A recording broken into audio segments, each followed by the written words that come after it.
Bonjour, bon peuple de Dieu. Aujourd'hui, je vais vous raconter un homme inconnu, surtout chez nous en France, Saint Charbel Marcoulou. Mais qui est ce saint? On ne connaît pas. Pourtant, il est fêté. Alors, le Liban est une terre qu'on a souvent entendu parler. Ces fameuses persécutions 1975-1970.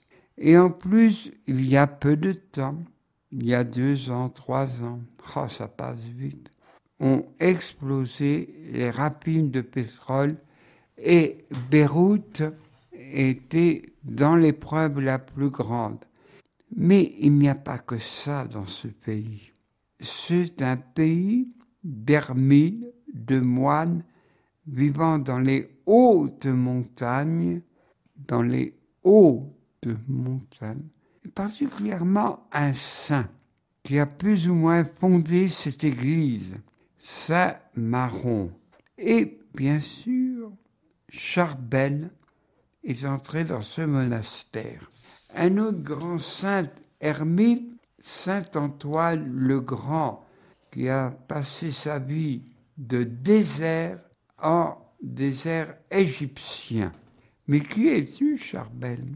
En effet, né au XIXe siècle et rappelé à Dieu vers la fin du XIXe siècle, 1888. Né aussi enfant, il avait des oncles, grande famille.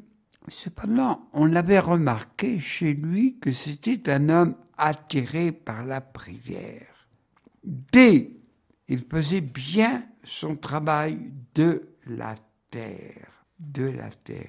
Aussi, il voulut entrer au monastère à Saint-Maron, dans ce lieu de montagne à Anaya. Mais on lui dit, tu es regardant. Et après qu'il avait regardé tout, il dit, je veux rester. Mais on a besoin de travail, on a besoin de main-d'œuvre. Qu'est-ce que tu vas foutre là-dedans? Je reste. Aussi, on raconte une petite anecdote. Il priait et il avait la garde d'une vache. Et la vache meuglait. Alors ça voulait dire qu'elle attendait pour manger, pour brouter l'herbe. Arrête, je finis ma prière et avec toi, je m'occuperai de toi et tout. Déjà, la nature lui obéissait. C'est un homme qui nous surprend aujourd'hui. Il était tout attiré à Dieu. Un moine. Toutefois, Dieu lui avait donné le don des miracles.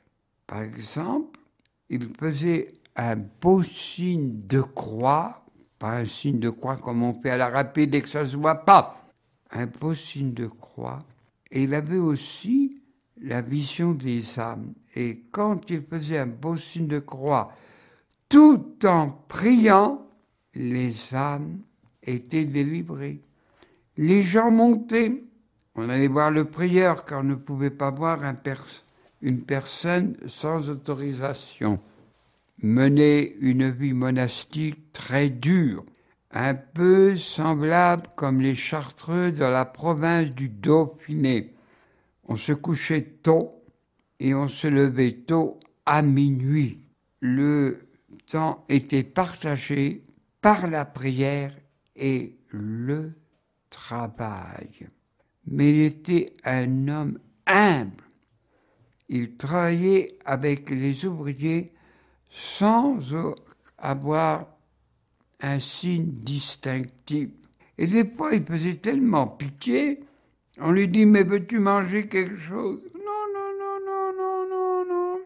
Et aussitôt que c'était l'heure de la pause, le temps qu'on discutaillait, boire une boisson chaude ou rafraîchissante, tout de suite, il se réfugiait à la prière. Et je vais vous raconter 2 ou 3 petites anecdotes Il est vrai que Dieu lui a donné ce don des miracles. Dans ces pays-là, il y a les sauterelles qui sont véritablement une plaie.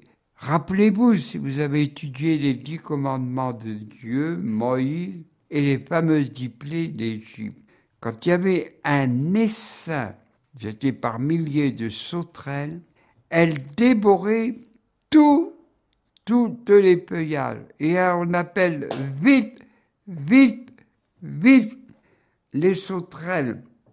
Il faisait de l'eau bénite et leur dit, mangez ce qui est sauvage et non pas ce qui est cultivé.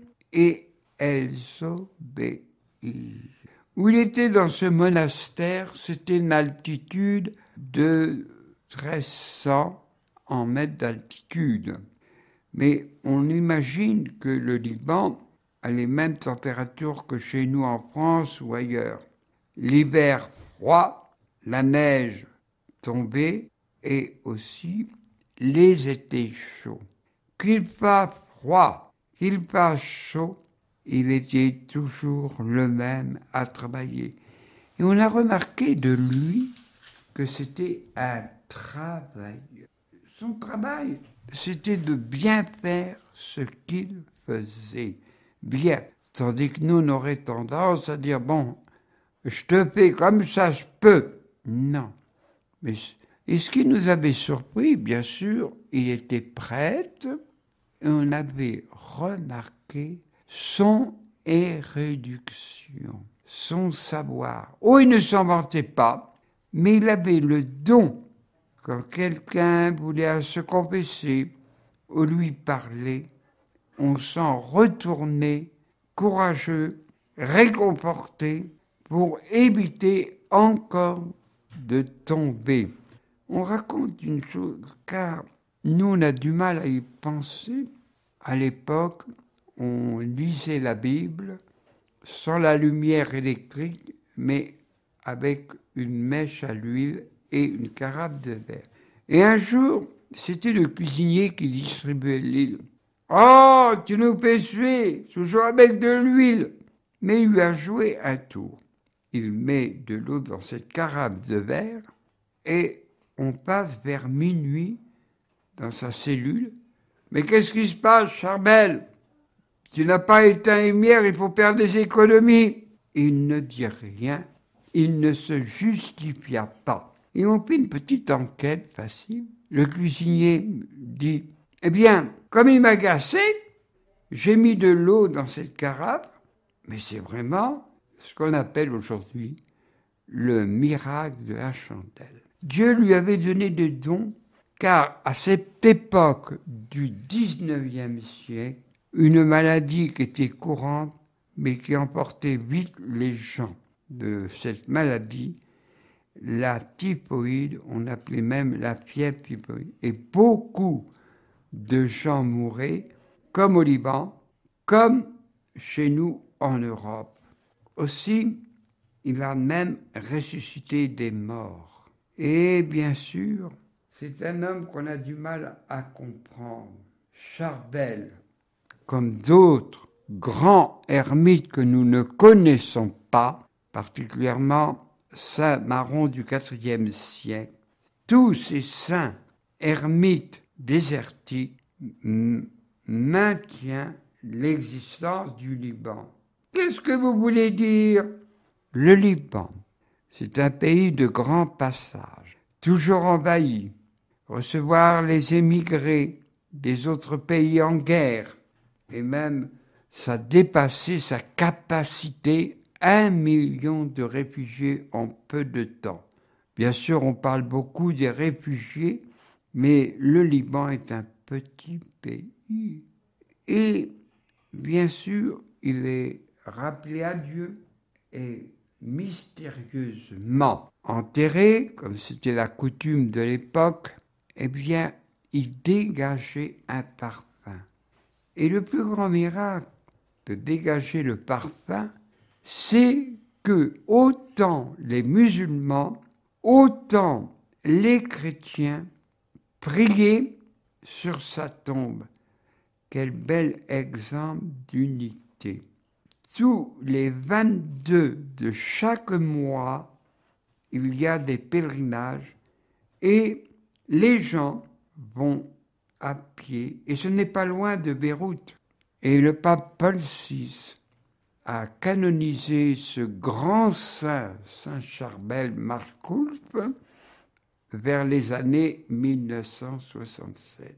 Si vous parlez à un Libanais, eh bien, il vous rappellera toujours « Ah, Saint Charbel, Saint Maronite, ces deux saints que je connais. » Même Jésus, en tant que présent visible pendant les 33 ans de sa annonce qu'il était fils de Dieu, il a été à Tyr et à Sidon, donc la foi était semée dans ce cœur, dans ce peuple. Bien sûr, chers auditeurs, bon peuple de Dieu, c'est un résumé, mais je me suis aperçu qu'on ne connaissait pas ce grand saint.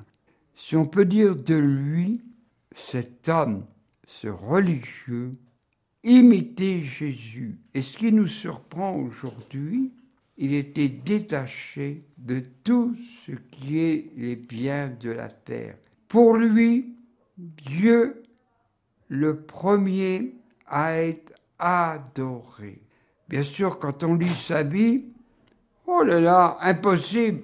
Mais ça, Dieu donne des dons, des charismes, de prière, de pénitence. Et il a même ressuscité des morts. Voilà, en bref, la vie de Saint Charbel. Je la délègue à un Libanais qui est docteur, et là, il sera content, ravi, qu'on parle un peu de ce grand saint. Je vais vous raconter une autre histoire. Une petite jeune fille, c'était au début du XXe siècle, et une sainte de chez nous, enfin, une sainte de chez nous. Elle est née le 4 en 1911, Anne de Guimier, 1911. Elle est née au vieil Annecy. Bon, c'était une famille aisée. Mais cette petite n'est pas née sainte. Elle n'est pas née sainte. Oui, c'était une petite peste, l'aînée de 4 enfants, jalouse de ses frères, de ses sœurs. Elle leur faisait des méchancetés. Même, elle essayait de taper, de donner des coups de pied à la tête de son petit frère. Et le grand-père dit « Oh, ben dis donc, quand elle sera grande celle-là, eh bien, on en verra des soucis. » Cependant, arriva un grand événement pour la famille. La guerre de 14 s'est développée, 14-18, et son père, officier, a été appelé sous les armes, et il fut vite tué. Ce fut vraiment un grand chagrin dans la famille. Elle, la toute peste, si on peut dire le mot, sa maman lui dit « Écoute, si tu veux me consoler, sois toujours une bonne petite. » Ça l'a retournée et là, elle s'est domptée, sa jalousie, sa gourmandise, son orgueil, et elle devint une entraîneuse. On raconte cet exemple. Anne de Guimier, ils avaient 2 propriétés dans la côte, mais à Cannes, une maison de pauvres avait brûlé. Et toute petite qu'elle était, c'était un meneur d'hommes, si on peut dire, elle fit une espèce de kermesse pour secourir cette famille malheureuse dont la maison a brûlé.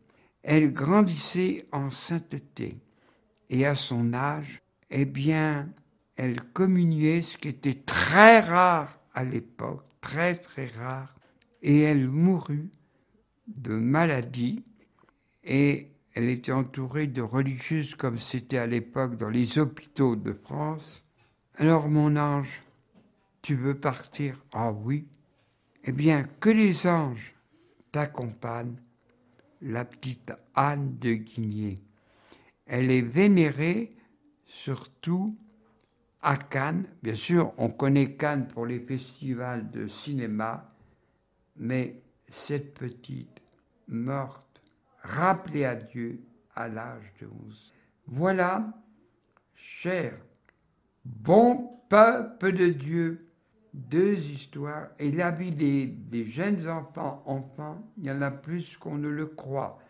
Ceux qui sont le plus connus est quand même Dominique Savio, les 2 petits Jacinta et Francesco, Maria Goretti et bien d'autres, et bien d'autres.